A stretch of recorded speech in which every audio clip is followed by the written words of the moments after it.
Bonjour et bienvenue sur France TV. Je suis John Smith et je suis actuellement avec le candidat au présidentiel Nathan Proco. Bonjour. Bonjour. Je suis ici pour vous poser quelques questions. Les voici. Allez-y. Comptez-vous permettre aux personnes les plus démunies de ne pas avoir à payer la cantine dans les écoles, collèges et lycées? Eh bien, oui, effectivement.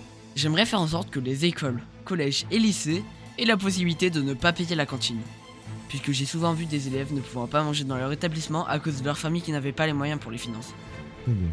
Allez-vous autoriser la police à faire des petits barrages routiers pour des contrôles de routine, par exemple?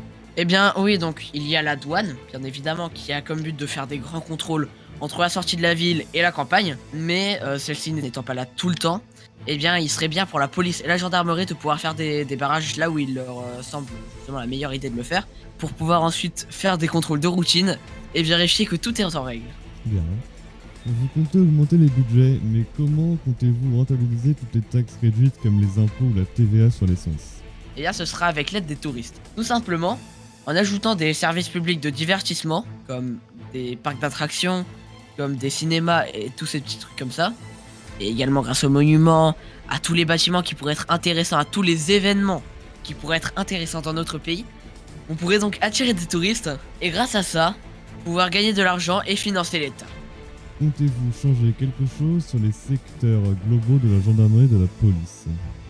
Eh bien oui, j'ai souvent vu que la police et la gendarmerie devaient respecter un certain périmètre, donc la gendarmerie dans la campagne et la police nationale et municipale en ville.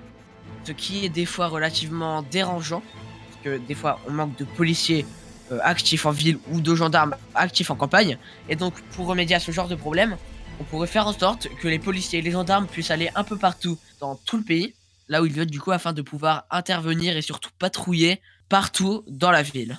Dernière question, comptez-vous mettre en place un système de permis d'armes?